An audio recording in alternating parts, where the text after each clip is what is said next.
Bonjour à toutes et tous, je suis ravi de vous accueillir pour ce 4e rendez-vous de la correction du challenge du paramétrage avancé SILAE. Nous nous retrouvons donc à travers ce challenge que j'ai mis en place pour explorer ensemble les subtilités du paramétrage avancé SILAE dans le but d'apprendre et se challenger, s'amuser en même temps. Voilà.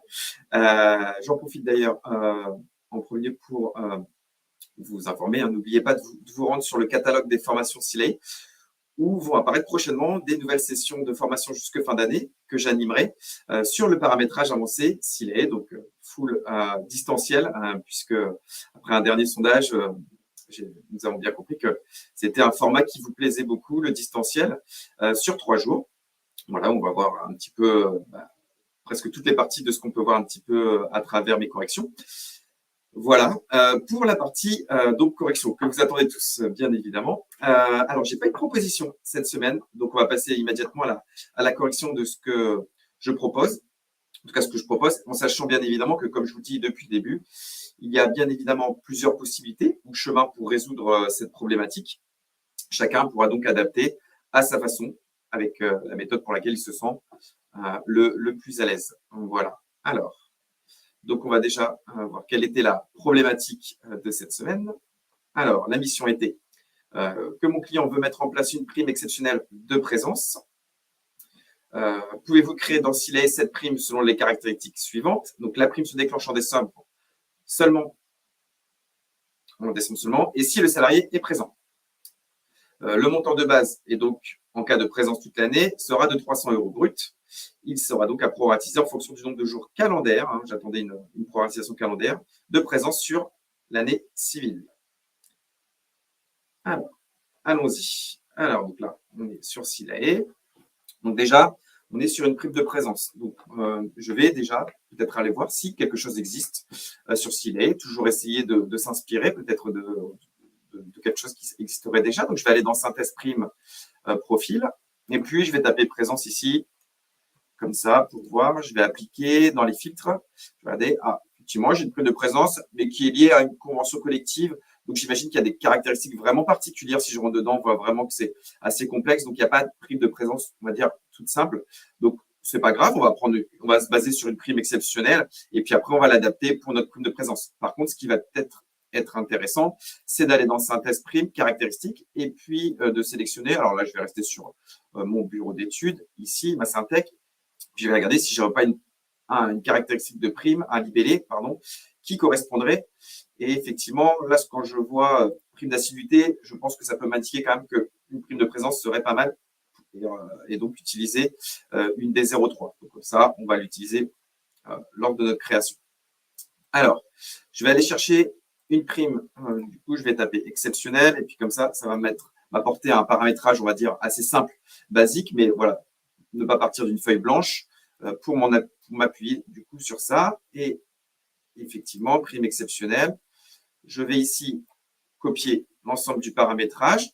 Je vais aller dans paramétrage ici, prime profil. Ici, voilà, donc j'ai déjà créé. Moi, je vais créer un profil à côté. Pourquoi? Parce que je me dis, peut-être que cette prime va concerner que 1 ou 2 salariés. Donc, je pourrais aller totalement l'indiquer sur la fiche salarié. Et donc, comme ça s'appliquera qu'à eux. Ou alors, si je veux l'appliquer pour tout le monde, pas de souci, on va quand même pouvoir écrire ce profil de prime et puis j'irai l'exécuter dans un PCCN01, par exemple. C'est ce qu'on va faire ici pour l'exemple aujourd'hui. Voilà, on a toujours plusieurs façons de voir. Il faut surtout bien réfléchir avant, voilà, dans quelle mesure on veut articuler cette prime. Je vais l'appeler présence, tout simplement. Voilà, puisque je vais avoir que elle de concerner. Voilà, profil de prime, profil de prime présence. OK, ici. Puis, je vais copier mon paramétrage ici. Je n'oublie pas, tout de suite, je vais sauver. Comme ça, je suis tranquille. Je vais effacer cette ligne 3 qui ne me sert pas à grand-chose ici et ici non plus, puisque c'est vraiment moi qui vais créer le paramétrage. Donc, je n'aurai pas besoin de rentrer par le biais d'une fonction calcul derrière. Et puis, voilà. Donc là, déjà, première chose de faite, je vais pouvoir déjà modifier quelques éléments dont j'ai déjà connaissance. Ici, notamment, je vous ai parlé du libellé. On va pouvoir déclencher un libellé D03. Ici. Voilà. Ici, bon, M', c'est OK. Là, de base, c'est une saisie. Alors que j'ai un montant de 300 € qui est déjà défini. Donc, ce que je vais pouvoir faire, c'est qu'au lieu de faire une saisie, je vais ici créer mon montant. Je pourrais faire ça tout simplement, mais quelque part, bien riche parce qu'à chaque fois que je vais vouloir modifier, il va falloir que je rentre dans mon profil de prime et vos clients peut-être ne seront pas OK avec ça. Ils préféraient peut-être pouvoir modifier très facilement, comme ils n'ont pas accès au paramétrage, modifier facilement le montant. Donc, pour ce faire, je vais faire un petit peu différemment. Là, je vais mettre juste 0 et je vais créer plutôt un montant particulier qui permet en fait de créer son montant et surtout de garder un historique et donc en cas de modification, voilà, pouvoir modifier et aller récupérer l'historique. Je vais créer donc le montant. Je vais l'appeler aussi présence, hein, pas de souci avec ça. Soit majuscule, minuscule, peu importe. Je ne veux pas de CCN particulière. Montant prime présence. Voilà. Je sauve. Ici, je vais lui mettre une date d'effet. Donc, allez, je vais mettre mon 1er janvier 2024, mais j'aurais pu très bien mettre une autre date, il n'y a pas de souci. Et puis là, je vais lui mettre 300 €. Je sauve. Et je retourne dans mon profil de prime. Ça, c'est fait. Et ici, à la place de 0, je vais lui donc mettre la fonction qui s'appelle MT_part pour aller récupérer le montant particulier. C'est ça qui me permet d'aller récupérer le montant particulier. Je mets un point, pardon, et je lui remets le nom exact du montant particulier que j'ai créé.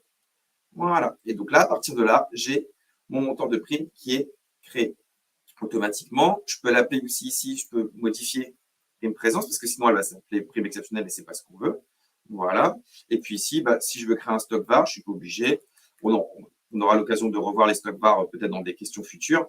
Ici, voilà, je peux l'appeler prime présence. Allez, sur le modèle de la prime exceptionnelle, mais on n'est pas obligé. Et attention, je vous invite à pas créer énormément de stock var, faut pas, voilà, parce que ça peut alourdir le dossier et ralentir parfois les dossiers quand il y a beaucoup de stock var de créer.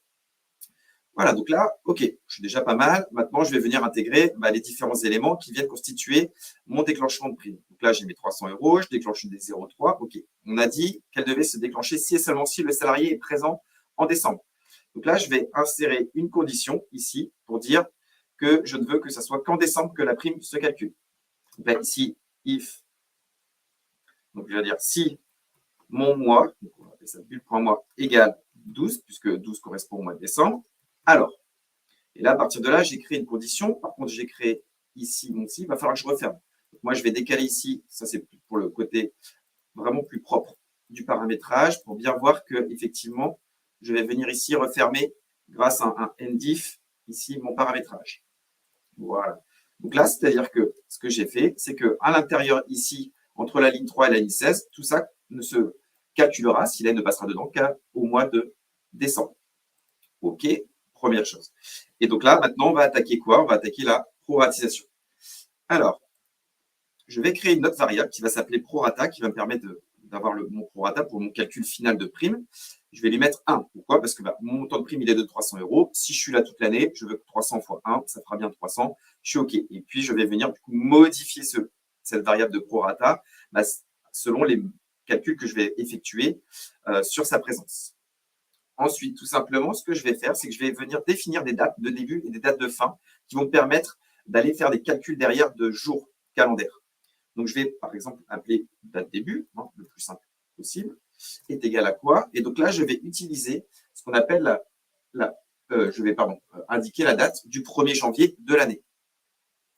Puisque ma date de début, vraiment, comme je veux une présence calendaire sur l'année, je vais ici indiquer donc date, je vais créer cette date, c'est comme ça que je vais créer ma date, le 1er,1, donc 1er janvier. Et ici, je vais utiliser la variable bulle.année qui permet de récupérer l'année qui est en cours. C'est-à-dire, si on est en bulletin de décembre 2024, on va bien récupérer l'année 2024.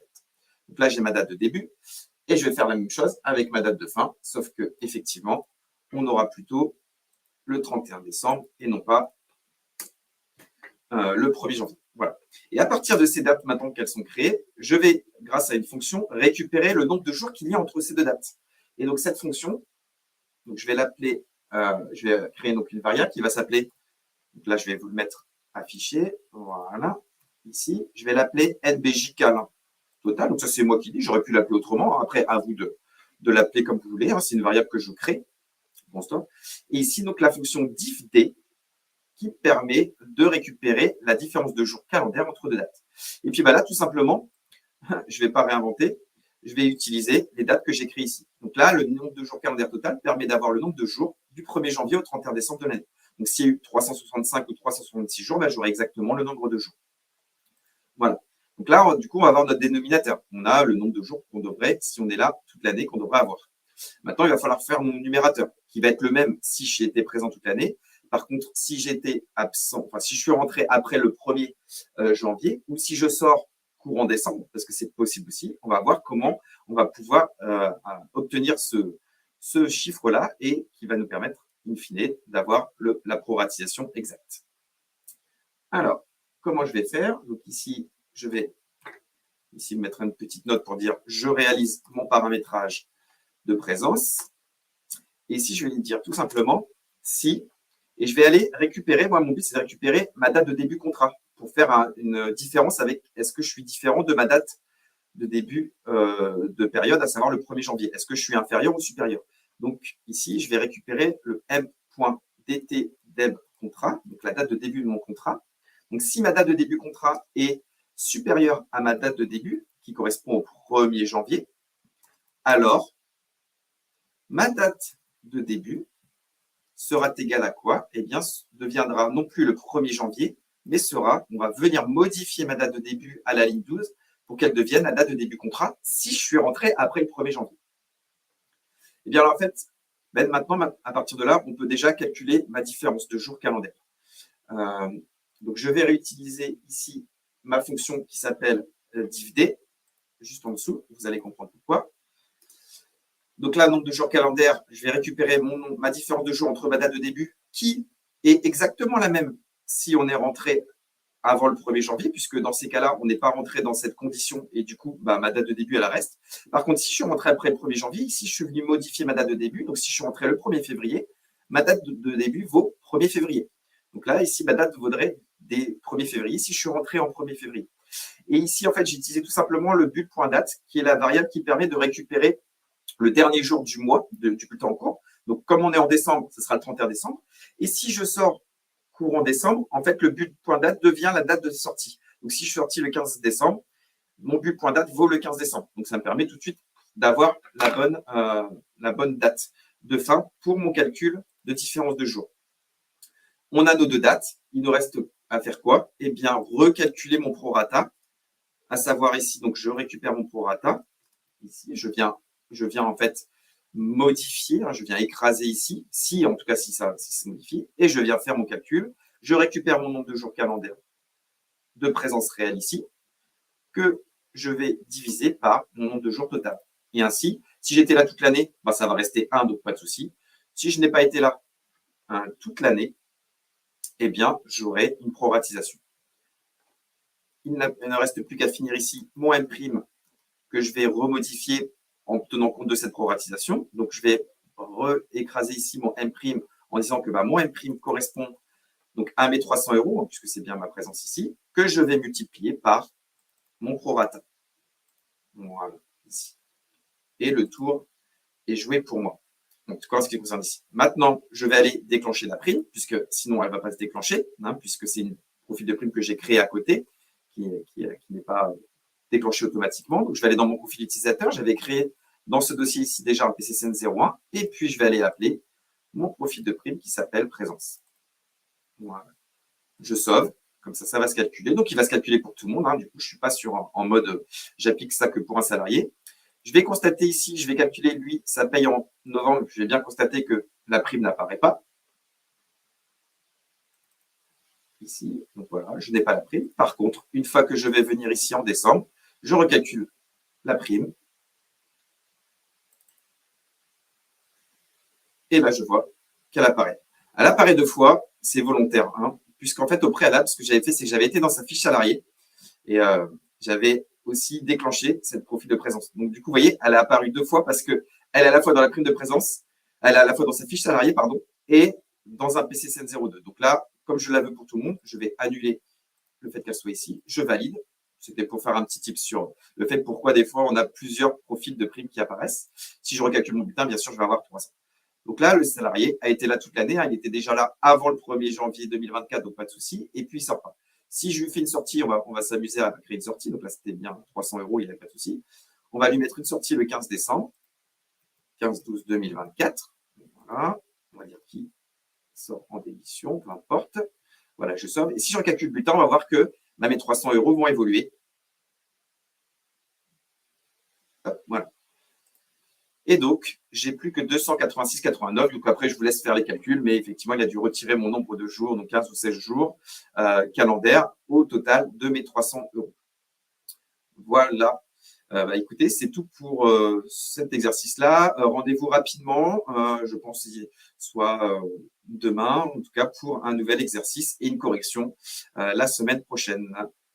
Au revoir.